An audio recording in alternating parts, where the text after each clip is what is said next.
Então, senhor Frederico Marcos de Almeida Horta Barbosa, é isso, senhor Frederico? Isso mesmo. Senhor Frederico, o senhor foi enrolado como testemunha nesse processo pelo Ministério Público. Além disso, é informado pelo Ministério Público que o senhor teria aderido ao acordo de leniência do grupo Odebrecht. É isso mesmo? Positivo, isso mesmo. Senhor Frederico, tanto na condição de testemunha como na condição de aderente a esse acordo, o senhor tem um compromisso com a Justiça em dizer a verdade e responder as perguntas que lhe forem feitas, certo?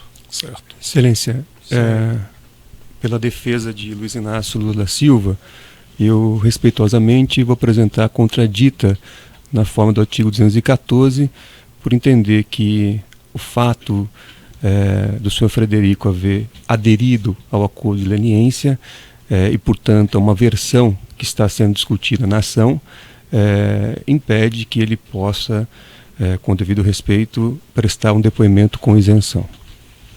Certo, eu vou fazer remissivas as minhas razões pela qual vou tomar um compromisso, como já foi fundamentado na audiência de segunda-feira. Mais alguma questão? Sim, Excelência. Na mesma linha que foi dito na audiência passada, na data de ontem, o Ministério Público fez juntar aos autos documentos que não encontravam acostados ainda. Inclusive o vídeo contendo o depoimento integral do senhor Frederico vai ser ouvido na presente data. Considerando que a denúncia existe há mais de um ano, e, ao que parece, esse depoimento também data de 2017, não tem sentido a juntada tardia, que serve só para pegar a defesa de contrapé e cercear o efetivo exercício da ampla defesa. Então, nos mesmos termos que formulados na audiência passada, a defesa de Fernando Bittar requer o adiamento da audiência até que a defesa possa ter total conhecimento dos termos do depoimento. E o Ministério Público tem alguma posição? Pela defesa de Luiz Inácio Lula da Silva, eu também vou aderir ao requerimento formulado agora pela defesa de Fernando Bittar. Excelência. Oi. E a defesa de José Carlos Bunlai também adere. Tá bom. O Ministério Público. Excelência, com relação ao depoimento do senhor. Excelência, a defesa de Rogério Aurélio Pimentel também adere. Tá certo. O Ministério Público. Defesa de Roberto Teixeira igualmente. Ah, perfeito. Mais alguém? Ministério Público. Excelência, bom dia a todos. Com relação ao depoimento do senhor Frederico Marcos de Almeida Horta, o MPF informa, como já colocou na petição do evento 352, que o termo de oitiva dele foi juntado adequadamente no evento 2, anexo 282 da denúncia. O que o Ministério Público fez colacionar ontem foi apenas os registros de audiovisual do depoimento por lealdade às defesas, que não havia sido registrado anteriormente, mas esse depoimento contém a fidedignidade no seu termo de depoimento. Então, Excelência, não há surpresa nenhuma, não há intenção do Ministério Público lubridiar ninguém, em sim promover com lealdade a instrução do processo. E o Ministério Público Federal adianta que já constatou que em outros casos, de outras testemunhas já roladas, não foram juntados os áudios, os depoimentos, e já está diligenciando para fazer o mais cedo possível para que sabores como o desse momento não ocorram novamente. Certo. Fica aí a necessidade de se colocar, do Ministério Público juntar isso desde logo da denúncia, quando tiver esses elementos, para evitar esse tipo de reclamação que é pertinente por parte das defesas, embora acredite que o motivo seja basicamente a extensão da própria denúncia e a dificuldade de organizar essas peças, mas o Ministério Público tem que ter a cautela aí para evitar esse tipo de discussão desnecessária no processo. De todo modo, no caso aqui do senhor Frederico, o depoimento por escrito está juntado aos autos, então não vejo aí prejuízo à defesa. Se nos áudios, a hora juntados, foi identificado algum elemento novo que justifique perguntas específicas, as defesas têm plenas condições de requerer a reinquirição dessa testemunha. Mas com o depoimento escrito dela nos autos, não vejo sentido em adiar essa audiência, ainda considerando que não só o senhor Frederico, mas vários dos senhores advogados vieram de longe. Então fica mantida a audiência. Sobre a questão da contradita, eu já mencionei então, ela fica registrada e fica indeferida, vai ser tomado o compromisso. Lembrando mais uma vez que o compromisso de dizer a verdade não significa carimbar o que a testemunha diz como verdade, mas é uma proteção aí contra os acusados em relação a falso testemunho. Então, senhor Frederico, o senhor tem que ter isso muito presente, que se o senhor faltar com a verdade nesse processo, o senhor, além do senhor perder essa condição de benefícios eventuais que o senhor tem obtido nesse acordo de leniência, mas igualmente o senhor responde por um processo daí de falso testemunho. É muito sério mentir aqui perante a justiça, certo? E também deixar claro ao senhor que o interessa aqui à justiça é unicamente a verdade dos fatos. O senhor não precisa exagerar nada, não precisa excluir nada, o senhor não está aqui para confirmar a tese da acusação, nem a tese da defesa, o senhor está aqui para dizer a verdade somente, certo? Certo. Dito isso, eu passo ao Ministério Público. Boa tarde, senhor Frederico. Boa tarde. Senhor Frederico, qual a sua profissão e onde o senhor trabalha? Eu sou engenheiro civil. Atualmente eu me desliguei da Odebrecht e sou aposentado. Me aposentei recentemente. Ok. Senhor Frederico, em razão do seu vínculo com a Odebrecht, o senhor participou de obras em um sítio no município de Atibaia no ano de 2010?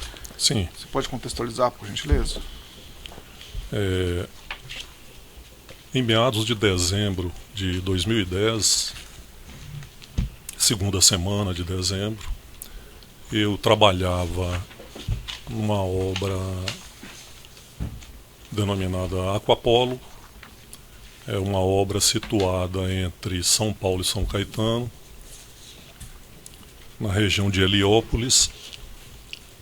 É uma estação de produção de água industrial. Eu estava na minha sala trabalhando normalmente e recebi uma ligação no meu ramal interno do engenheiro Emir Costa, que era o diretor dessa obra, e me convocando para ir até a sala dele. Eu me dirigi à sala dele e em seguida ele já me solicitou que eu entrasse em contato com o senhor Aurélio, que haveria uma vistoria para fazer, uma avaliação em 2 locais. Uma avaliação era em São Bernardo, no apartamento do presidente Lula, e uma segunda avaliação em uma obra que era para o presidente Lula, fora do município de São Paulo, em Atibaia. Que eu fizesse isso de uma forma imediata, o mais rápido possível, porque haveria urgência em ter um retorno dessa situação. Então, logo depois eu já fui para a minha sala, ele me passou o telefone, né, do senhor Aurélio, eu fiz o contato, me apresentei como indicado pelo Emir Costa e que eu estava à disposição dele na hora que ele marcasse para que eu fizesse a vistoria e atendesse o pedido dele, né? Aí marcamos também, já no dia seguinte praticamente, né, para nos encontrarmos em São Caetano, que era onde eu morava na ocasião. E seria fácil, um ponto ali, já próximo também, para deslocamento. E isso aconteceu em São Caetano. Fizemos um lanche, ele conversou comigo. A apresentação foi só de nomes mesmo. Ele já havia dedução que eu trabalhava na Odebrecht, né, na construtora. E ele se apresentou, deu o nome e me pediu para acompanhá-lo até São Bernardo. E eu estava dirigindo, fui com ele até São Bernardo,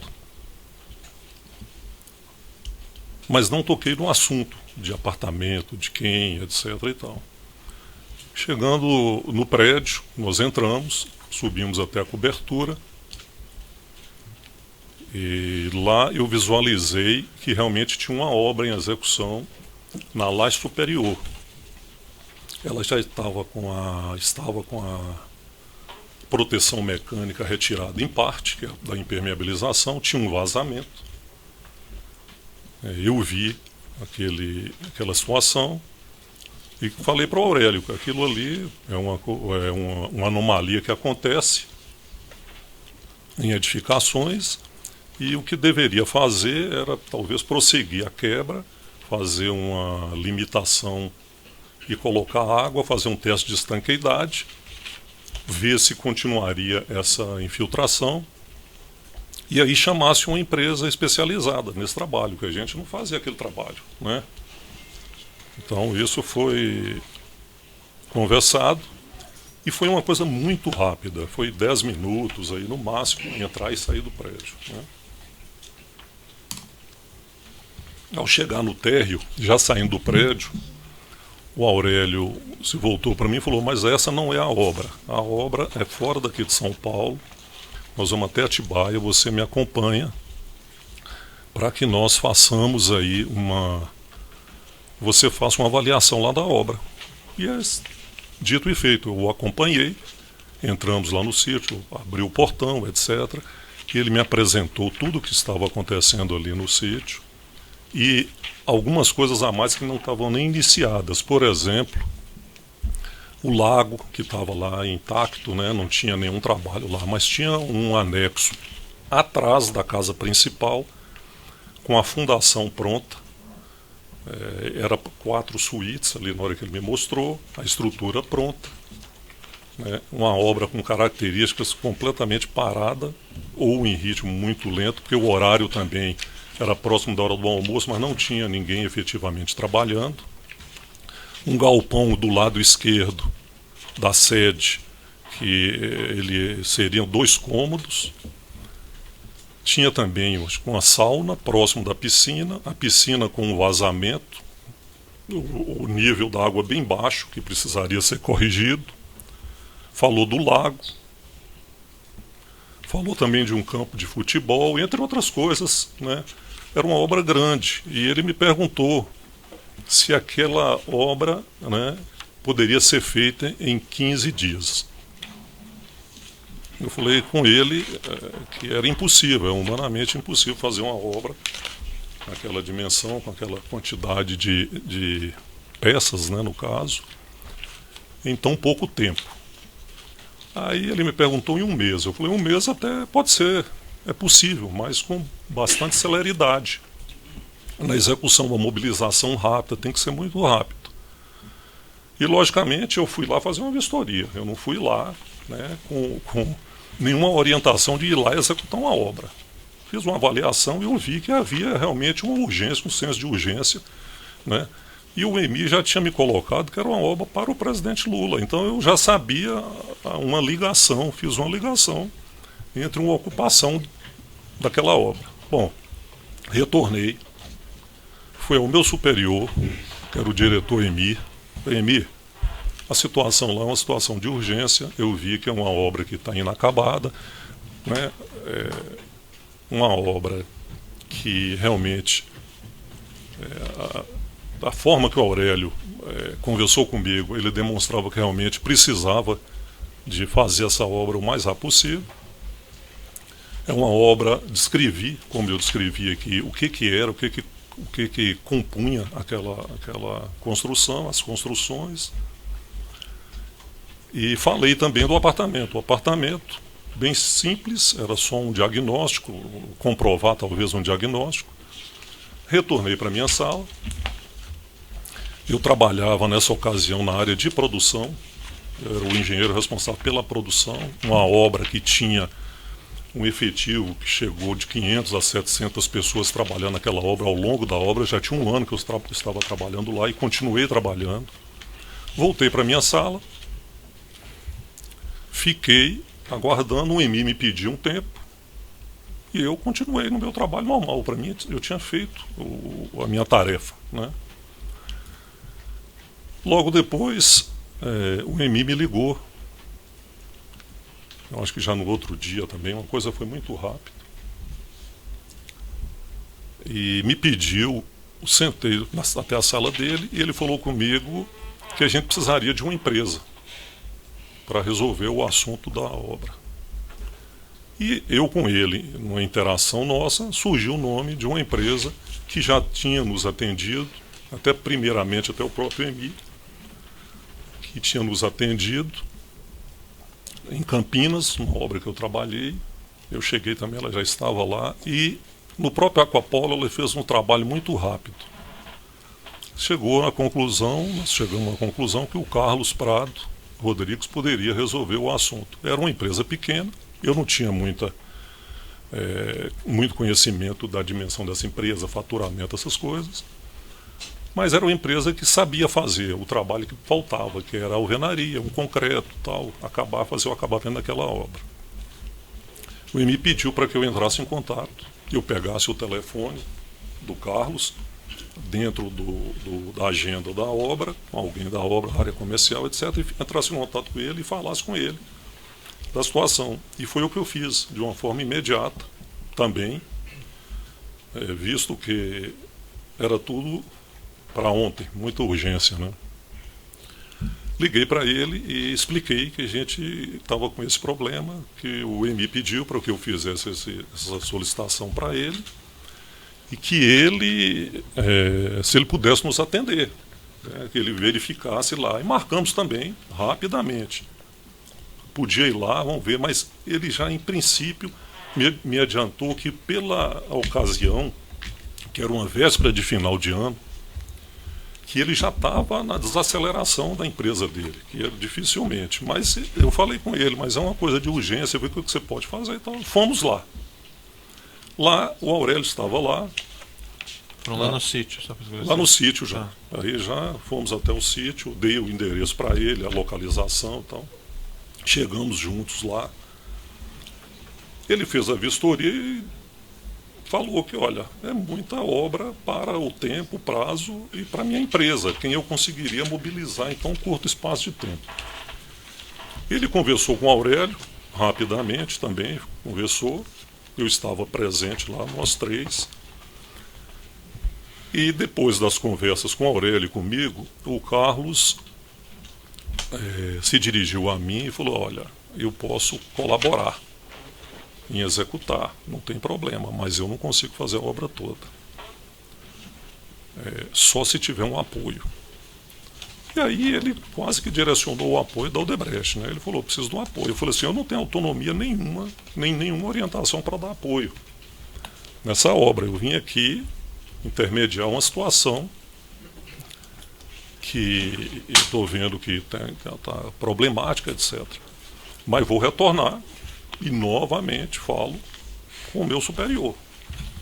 Retornei na obra, conversei com o EMI, coloquei a posição do Carlos, voltei para a minha sala. Voltei a trabalhar, o EMI pediu um tempo. Novamente, me deixa um tempo, eu vou pensar na situação, etc. Aí pela terceira vez, ele me ligou, já também mais um dia, né? As coisas foram muito rápidas, solicitando que eu fosse à sala dele e perguntou como é que estava a obra. A obra nossa estava muito bem, ela estava no cronograma, ela estava avançada, já estava naquele período de recesso também de final de ano, já aproximando já de 12, 13 de dezembro, estava muito próximo ali. O pessoal já pensando em festas de finais de ano, etc.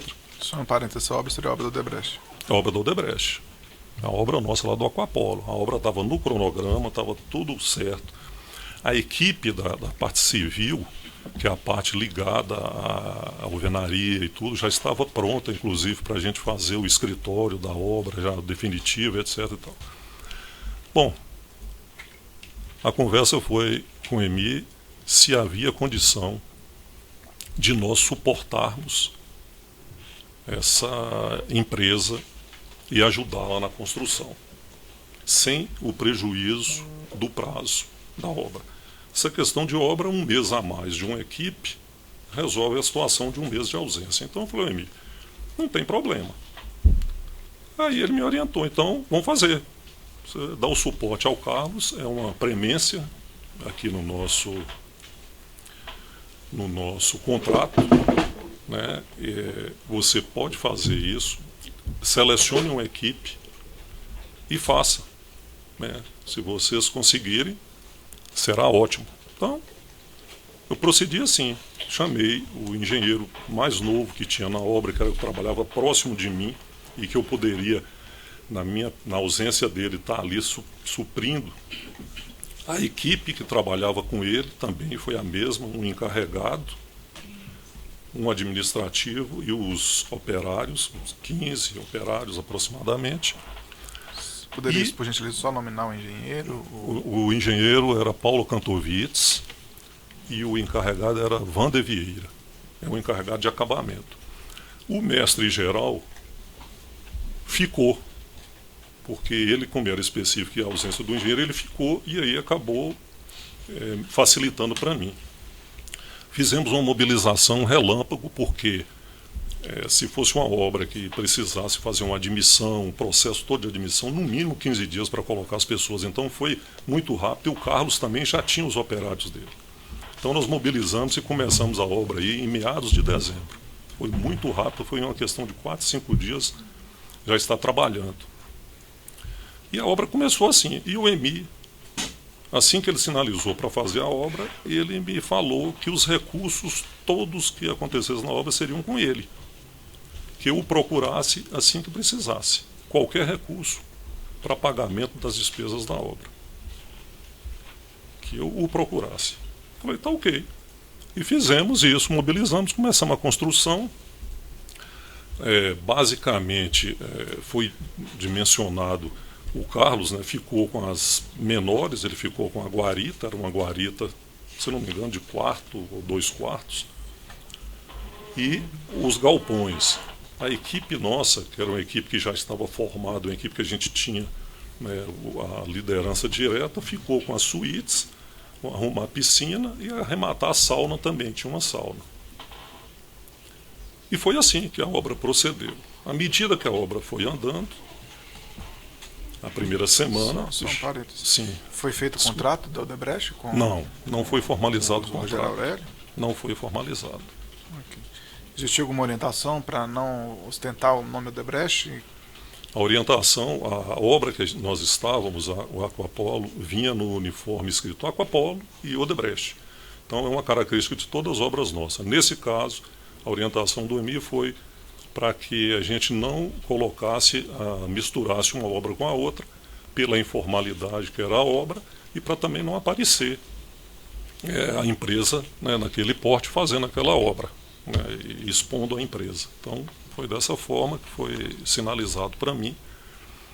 E nós começamos a obra produzindo, vou dizer, a todo vapor, né, foi uma obra com mobilização e em velocidade, pelas características, a necessidade que tinha.